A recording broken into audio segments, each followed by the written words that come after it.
오늘 함께 은혜 나눌 하나님의 말씀은 이사야 61장 1절부터 3절까지 말씀입니다. 구약성경 1042쪽에 있는 말씀입니다.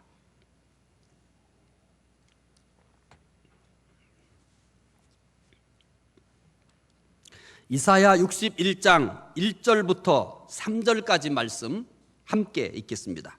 주 여호와의 영이 내게 내리셨으니 이는 여호와께서 내게 기름을 부으사 가난한 자에게 아름다운 소식을 전하게 하려 하심이라.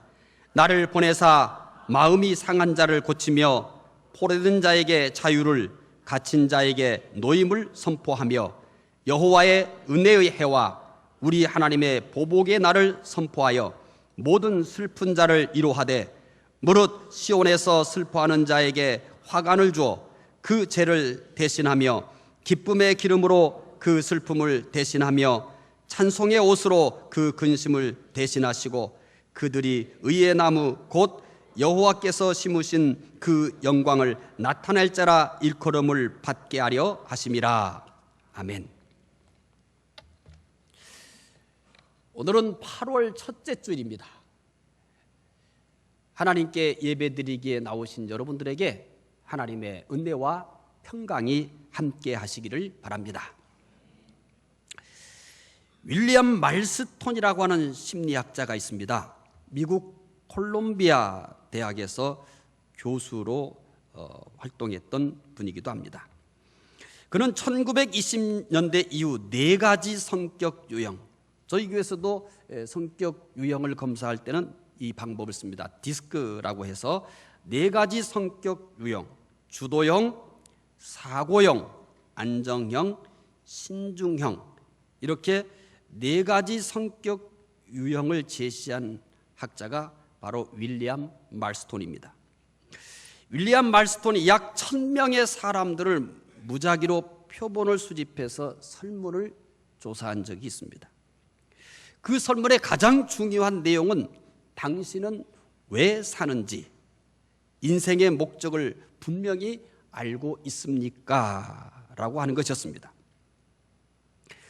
이 질문에 나는 이런 목적 때문에 살고 있습니다, 나는 왜 사는지 그 이유를 분명히 알고 있습니다, 이렇게 대답한 사람이 얼마나 될까요? 100%를 기준으로 해서 나는 삶의 목적이 분명합니다,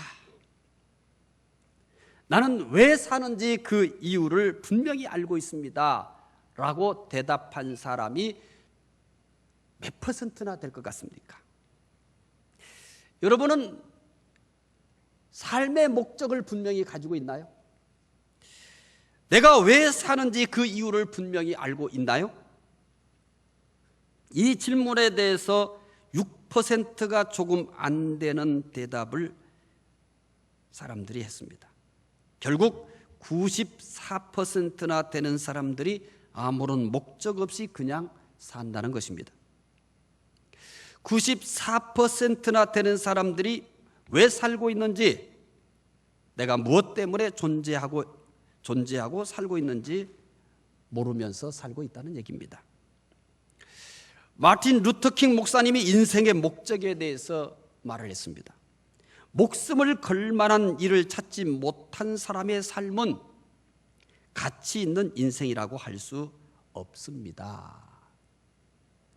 마틴 루터킹 목사님은 인생의 가치를 어디에서 찾았냐면 목숨을 걸 만한 일을 갖고 있느냐, 갖고 있지 않느냐, 그것에서 삶의 가치를 찾았습니다. 현대인들은 삶의 가치를 어디에서 찾을까요? 여러분은 어디에서 삶의 가치를 찾고 있습니까? 돈을 많이 벌 수 있는가, 벌 수 없는가 일까요? 내가 하고 싶은 일을 할 수 있는가, 할 수 없는가 일까요? 도대체 어디에서 여러분은 목숨을 걸 만한 일을 찾고 있는 것입니까? 지금 자신이 하고 있는 일이 목숨을 걸 만한 가치가 있는 것입니까? 만약에 그렇다고 여러분이 대답한다면 여러분은 가장 행복한 사람입니다. 왜냐하면 가치 있는 인생을 살고 있기 때문입니다. 오늘 본문은 메시아에 대해서 예언하고 있는 말씀입니다. 다시 한번 이사야 61장 1절 말씀을 읽으면서 본문의 말씀, 과연 메시아에 대한 예언인지 어떠한지에 대해서 확인을 해보겠습니다. 함께 읽겠습니다. 주 여호와의 영이 내게 내리셨으니 이는 여호와께서 내게 기름을 부으사 가난한 자에게 아름다운 소식을 전하게 하려 함이라. 나를 보내사 마음이 상한 자를 고치며 포로된 자에게 자유를, 갇힌 자에게 노임을 선포하며. 1절 말씀에 내게라고 하는 단어가 2번 반복이 되고요, 나라고 하는 단어가 1번 반복이 됩니다. 내게와 나, 이 1인칭으로 표현하고 있는 내게와 나를 해결해야 오늘 본문이 누구에 대한 예언인지를 알아맞힐 수가 있습니다. 일단 내게와 나는, 이 1인칭은 성부 하나님은 아닙니다. 왜냐하면 성부 하나님은 주 여호와의 영이 내게 내리셨으니 이는 여호와께서 내게 기름을 부으사, 이렇게 성부 하나님은 여호와라고 3인칭을 사용하고 있기 때문입니다. 그렇다고 이 1인칭이 이 이사야를 기록한 이사야 선지자도 아닙니다. 전후 문맥을 보아 이사야일 수가 없기 때문입니다. 또한 이사야의 현재 사역이나 이사야에 나타난 자신에 대한 표현을 보아도 이 1인칭은 이사야가 아닙니다. 따라서 본문의 1인칭은 메시아를 의미합니다. 예수님께서 나사렛의 회당에서 가르치실 때 이 말을 인용하면서 이 글이 오늘 너희 귀에 응하였느니라, 이렇게 말씀을 합니다. 오늘 본문은 성령께서 임하시면 메시아이신 예수 그리스도께서 세상에 오신 목적을 성취할 것임을 예언하고 있는 내용입니다. 이 예언대로 예수님은 성령으로 잉태되어 탄생하셨습니다. 성령과 예수님은 뗄 수가 없습니다. 예수님이 이 지상에 사람의 몸으로 태어날 때 성령으로 잉태되셨습니다. 예수님께서 세례를 받으시자 성령이 비둘기같이 내렸습니다. 광야에서 40일 동안 성령에 이끌려서 시험을 받았습니다. 또 성령의 능력으로 갈릴리에서 복음을 전하셨습니다. 예수님은 오늘 본문의 예언대로 하셨습니다. 그런데 오늘 본문에서 중요한 것이 또 있습니다. 예수 그리스도께서 세상에 오신 목적이 소개되고 있는 것입니다. 이 목적은 예수님의 지상에서의 삶을 결정하였습니다. 예수님께서 세상에 오신 목적은 무엇일까요? 사람에게도 분명한 삶의 목적이 있다고 그랬고, 내가 목숨을 걸 만한 일이 있는 사람은 가치 있는 삶을 산다고 얘기를 했습니다. 하물며 하나님이신 예수 그리스도께서 사람이 되셔서 이 땅에 오셨을 때 그 오신 목적이 얼마나 더 분명하겠습니까? 이사야 61장 1절 말씀을 읽으시면서 예수 그리스도께서 이 세상에 오신 목적이 무엇인지 살펴보도록 하겠습니다. 함께 읽겠습니다. 주 여호와의 영이 내게 내리셨으니 이는 여호와께서 내게 기름을 부으사 가난한 자에게 아름다운 소식을 전하게 하려 하심이라. 나를 보내사 마음이 상한 자를 고치며 포로된 자에게 자유를, 갇힌 자에게 노임을 선포하며. 예수님께 성령이 임하신 이유가 아름다운 소식을 전하기 위해서라고 합니다. 아름다운 소식, 한마디로 표현하면 복음입니다. 그런데 예수님께서 과연 누구에게 이 아름다운 소식, 복음을 전하게 하시려고 한다고 합니까? 가난한 자에게 아름다운 소식을 전하게 하려 하십니다 라고 말합니다. 가난한 자, 가난한 자에게 아름다운 소식을 전하기 위해서 오셨다는 것입니다. 이 말씀을 이해하려면 가난한 자부터 해결을 해야 합니다. 과연 여기 가난한 자는 누구인가? 예수 그리스도께서 이 세상에 오신 목적은 가난한 자에게 아름다운 소식을 전하게 하기 위해서 오셨다는 얘기입니다. 가난한 자가 누구냐는 거죠. 매우 중요한 질문입니다. 가난한 자는 두 종류가 있습니다. 하나는 경제적으로 가난한 자입니다. 다른 하나는 마음이 가난한 자입니다. 본문에서는 경제적인 가난과 마음의 가난 모두를 말씀하고 있습니다. 경제적으로는 가난한데 마음이 가난하지 않은 사람들도 많습니다. 경제적으로는 가난한데 마음이 가난하지를 않아요. 마음에 온갖 욕심을 품고 있는 경우가 그렇습니다. 경제적으로는 가난해요. 현실적으로는 참 가난하게 살아요. 근데 마음에는 온갖 탐욕을 품고 있다면 그는 마음은 가난하지 않습니다. 경제적으로는 가난한데 마음이 가난하지 않은 사람, 참 인생을 슬프게 사는 거죠. 경제적으로도 가난하지 않고 마음도 가난하지 않은 사람들도 있습니다.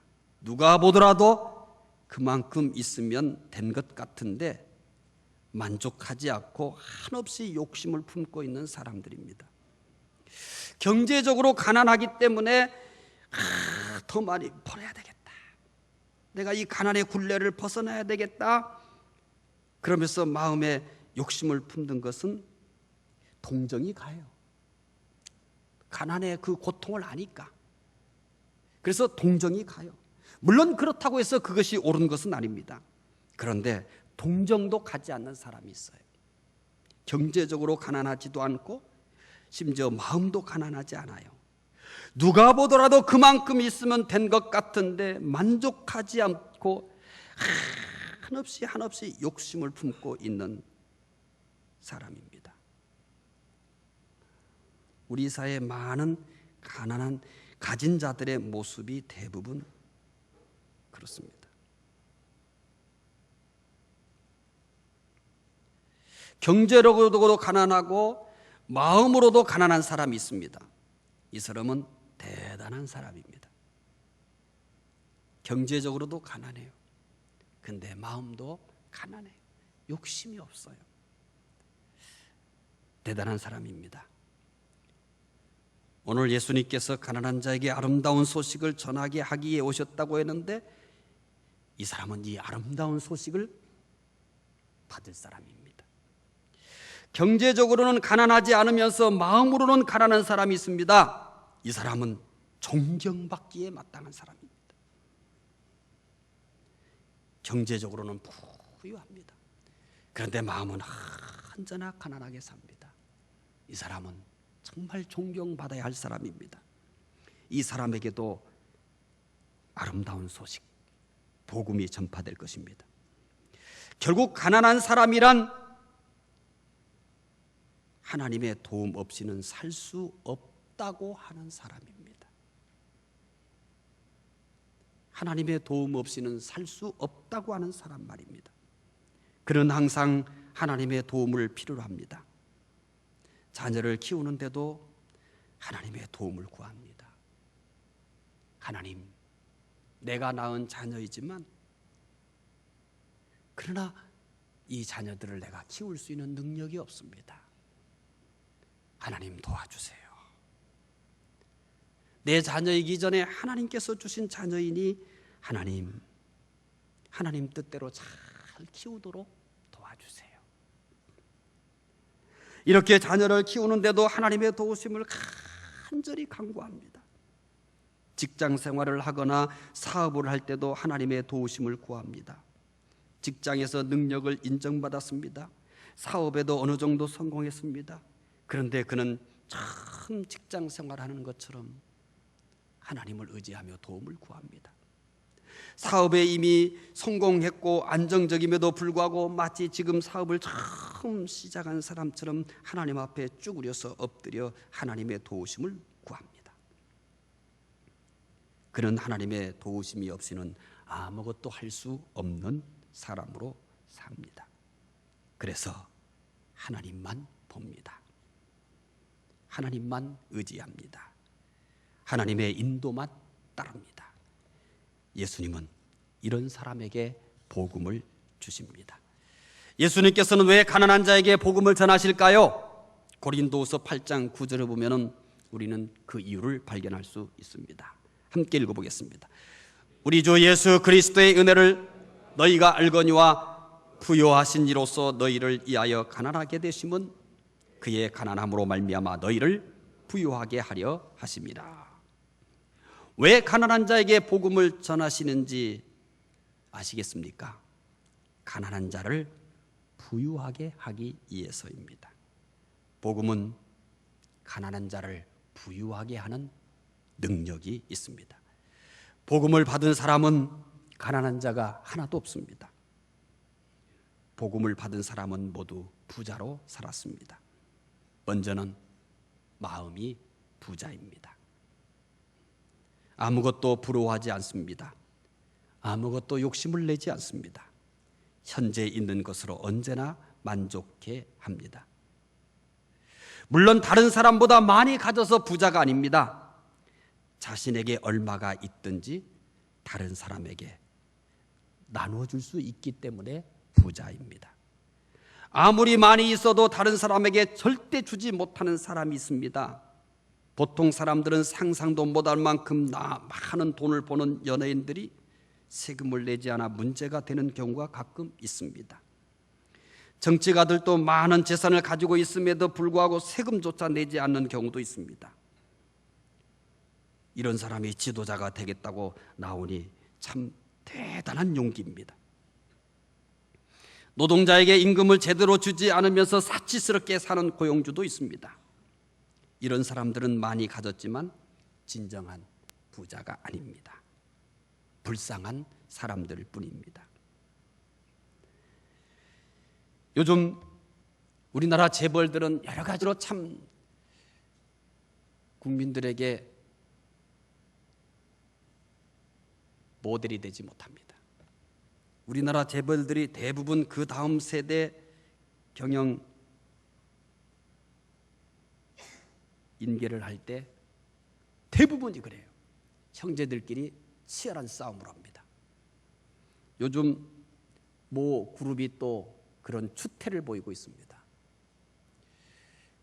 그래서 근자에 들어서 대그룹들이 다음 세대로 경영 승계를 하면서 다퉜던 그룹들을 쫙 나열을 하면서 다음 한마디가 이거예요. 우리나라 재벌은 국민에게 감동을 주지 못한다. 그래서 경제정의가 필요하다라고 합니다. 그 형제들이 가지고 있는 재산은 자자손손 살아도 다 못 쓰는 어마어마한 부를 가지고 있습니다. 그런데 형제들끼리 서로 싸웁니다. 심지어 법정 싸움까지 합니다. 저는 경제인으로서 제일 존경하는 사람이 유일한 박사입니다. 유한양행입니다. 그는 퇴임하면서 유한양행 전체를 다 사회에 기증했어요. 그래서 그 기업은 사회적 기업입니다. 전례가 없는 일이죠. 지금도 유한양행은 제약회사로는 랭킹 1위입니다. 또 그 자녀들도 그 아버지를 따라서 딸도 역시 마찬가지로 그의 재산을 유한재단에 기부합니다. 아들도 마찬가지입니다. 그런데 아무도 우리나라에 이런 대단한 인물이 있다는 것에 대해서 별로 몰라요.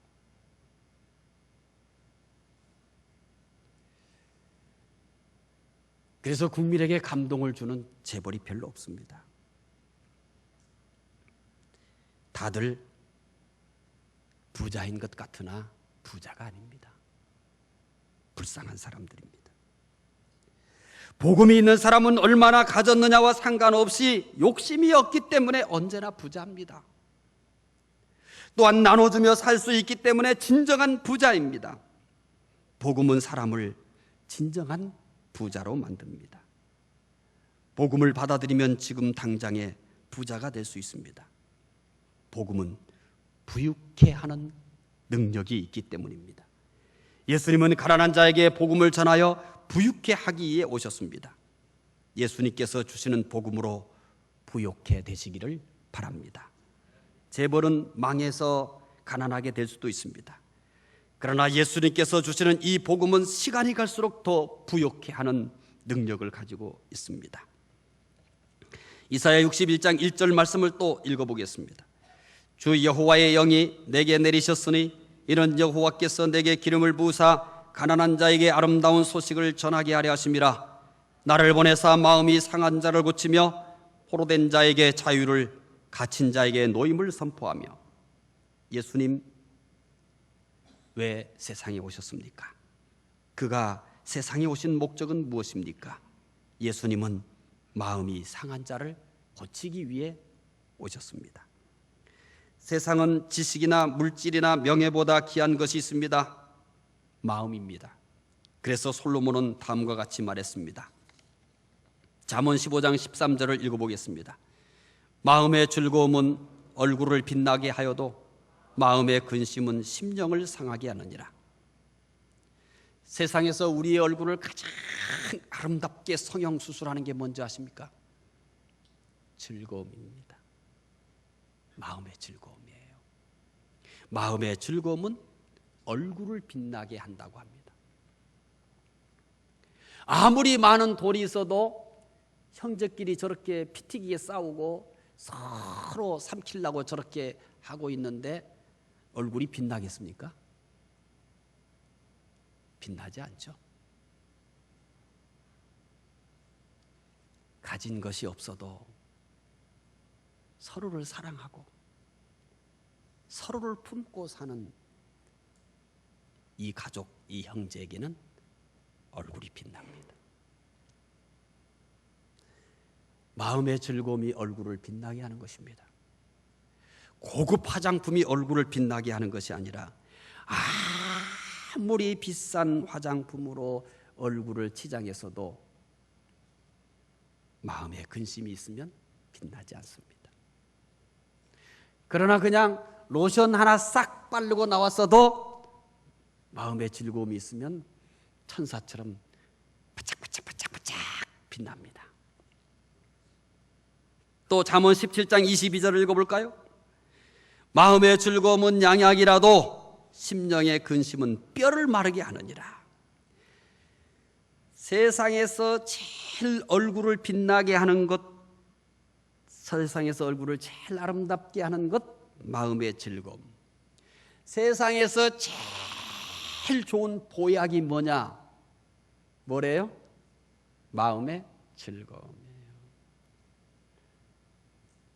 근심이 잔뜩 쌓여 있고 속 안에 분노와 미움이 가득 차 있는데 보약을 먹어봐야 설사밖에 안 해요. 경험해 보신 분들이에요. 그분들은 아무 소용없어요. 배탈 나요.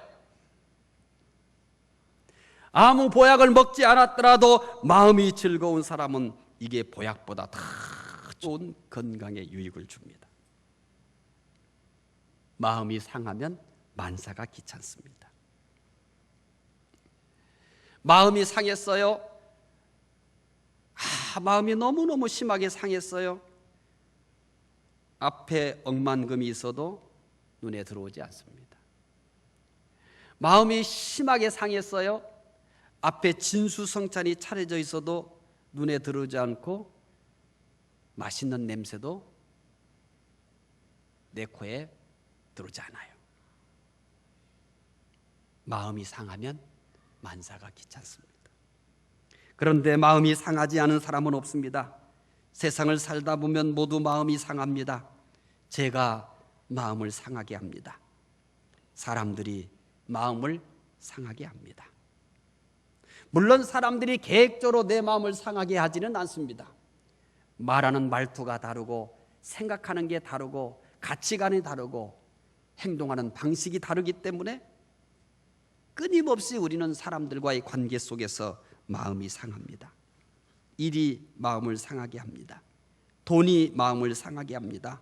심지어 나 자신이 내 마음을 상하게 하기도 합니다. 매일 마음이 상합니다. 마음이 너무 상해서 고통에 대해서 마비가 될 정도까지 되었습니다. 예수님은 이렇게 마음이 상한 자를 고치기 위해 오셨습니다. 예수님은 외아들을 잃고 마음이 상한 나인성 과부를 고쳐주셨습니다. 딸을 잃고 슬퍼하는 회당장 야이로를 고쳐주셨습니다. 오라비를 잃고 슬퍼하던 마리아와 마르다를 고쳐주셨습니다. 예수님은 오늘도 마음이 상한 자를 고치십니다. 마음이 상하셨습니까? 마음이 상하신 분은 오늘 예수님의 능력으로 고침받으시기를 바랍니다. 또 이사야 61장 1절 말씀을 읽어보도록 하겠습니다. 주 여호와의 영이 내게 내리셨으니 이는 여호와께서 내게 기름을 부으사 가난한 자에게 아름다운 소식을 전하게 하려 하심이라.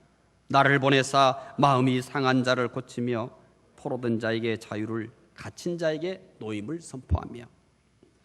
예수님 오신 목적이 뭡니까? 포로된 자와 갇힌 자에게 자유를 주기 위해 오셨습니다. 포로된 자란 전쟁에서 포로된 자를 말합니다. 포로된 자의 특징이 무엇입니까? 그에게는 자유가 없습니다. 포로된 자의 모든 것은 포로로 삼은 자에게 달려 있습니다. 포로된 자는 포로로 삼은 자가 하라는 대로 해야 합니다. 본문에서 포로된 자란 전쟁에서 포로된 자처럼 죄의 포로가 된 자를 말합니다. 죄의 포로가 된 자는 죄가 시키는 대로 합니다. 죄 짓는 것이 삶입니다. 죄 없이는 못 살 것처럼 삽니다. 사람의 모든 불행은 바로 이 죄에서 왔습니다.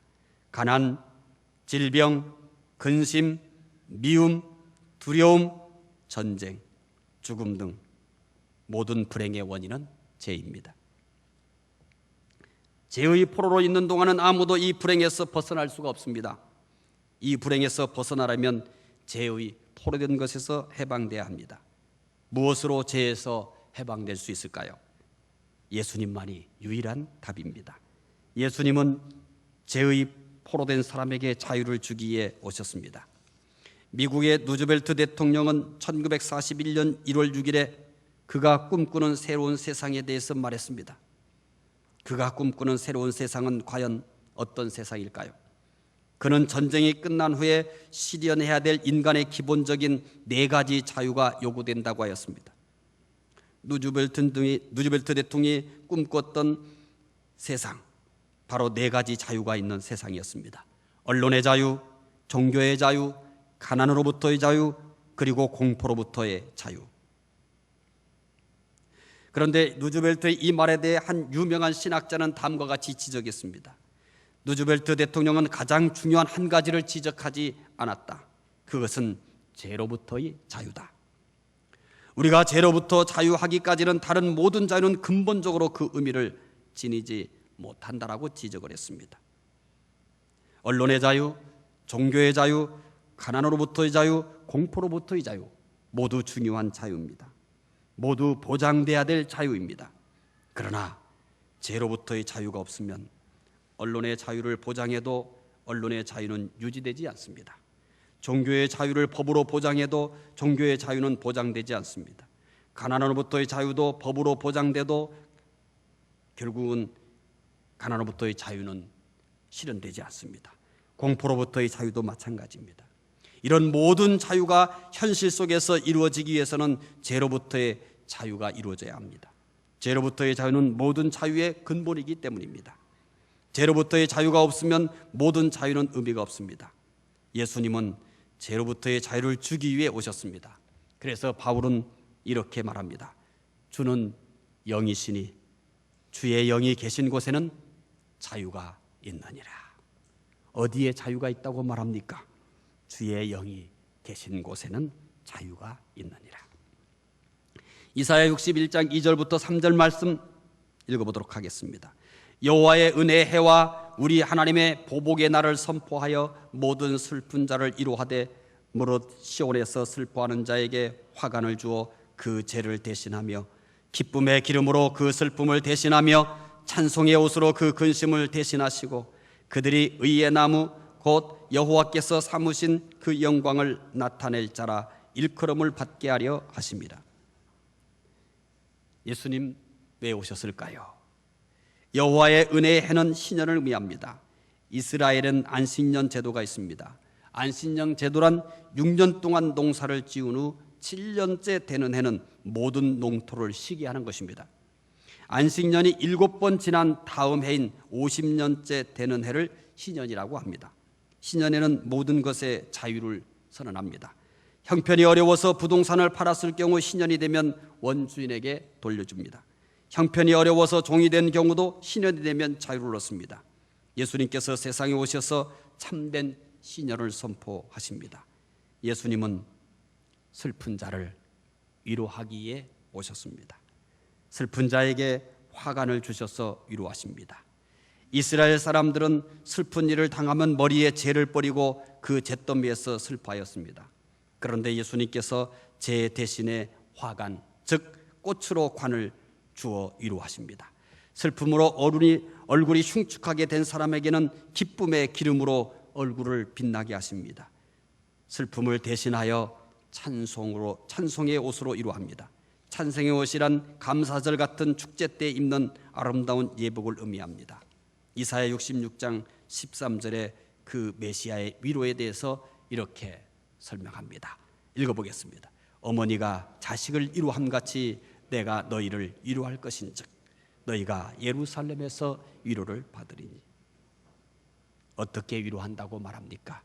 어머니가 자식을 위로함 같이 내가 너희를 위로할 것인즉. 예수님은 어머니가 자식을 위로하는 것처럼 슬픈 자를 위로합니다. 저 하늘에 계셔서 울지 말라고 하시는 분이 아닙니다. 저 멀리 계셔서 얘야 울지 말라고 하시는 분이 아닙니다. 어머니가 자기 자녀를 가슴에 끌어안고 눈물을 닦아주면서 위로하듯이 그분은 우리를 자신의 품에 안아 우리의 눈물을 닦으며 위로해 주시는 분입니다. 어떤 슬픔이 있습니까? 예수님의 위로로 슬픔이 노래가 되고 춤이 되는 기쁨을 얻으시기 바랍니다. 예수님은 세상에 오신 목적이 무엇입니까? 예수님은 가난한 자에게 아름다운 소식을 전하기에 오셨습니다. 예수님은 마음이 상한 자를 고치기 위해 오셨습니다. 예수님은 포로된 자에게 자유를 주기 위해 오셨습니다. 예수님은 슬픈 자를 위로하기 위해 오셨습니다. 기도하겠습니다. 하나님 감사합니다.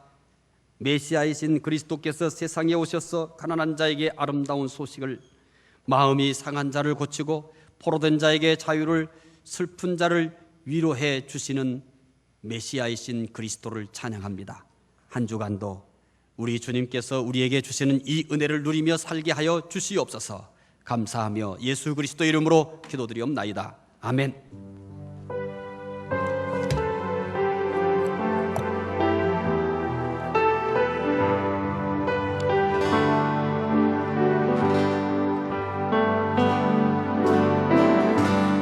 주님과 같이